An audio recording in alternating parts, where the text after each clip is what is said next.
لڑکے کی ذمہ داری کے بارے حضور صلی اللہ علیہ وسلم نے فرمایا، جس شخص کے ہاں لڑکا پیدا ہو اس کے 3 فرض ہیں۔ نمبر 1، اچھا نام رکھے۔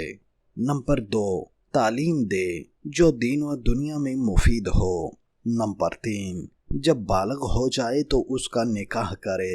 اگر نکاح نہیں کیا اور اس لڑکے سے کسی قسم کی بدکاری ہو گئی تو لڑکے کی اس بدکاری کا گناہ اس کے باپ پر ہوگا، کیونکہ باپ تیسرے فریضہ کا تارک اور قصوروار ہے۔ اس لیے ماں باپ کو لڑکے کے بالغ ہوتے ہی اس کا نکاح کر دینا چاہیے۔ فضول انتظار میں شرعیت کا بھی بھار ہے اور دنیاوی حیثیت سے بھی نقصان ہے، کیونکہ اکثر لوگوں کی صحت آوارگی اور بدچلنی کے باعث خراب ہو جاتی ہے۔ روپیہ الگ خراب، صحت الگ خراب اور ماں باپ کی عزت و آبرو الگ برباد ہو جاتی ہے۔ جوان لڑکی کے بارے میں فرمایا گیا، جس لڑکی کی عمر 12 سال کی ہو جائے اور اس کے ماں باپ اس کی شادی نہ کریں تو اب اگر اس لڑکی سے کوئی گناہ ہوگا تو اس کے ذمہ دار اس کے ماں باپ ہوں گے۔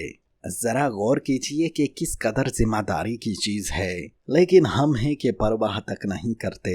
حالانکہ روزمرہ کے واقعات اس کے شاہد ہیں کہ لڑکی کی زیادہ عمر کرنی ہر صورت میں نقصان دہ ہے۔ ہزاروں لڑکیاں زیادہ عمر کی ہو کر یا تو بدنام ہو گئیں یا حمل رہ گئے یا کسی کے ساتھ بھاگ گئیں۔ یہ سب ہمارے احساس نہ کرنے کا نتیجہ اور شریعت مطہرہ کی ہدایات کے پابند نہ ہونے کا ثمرہ ہے۔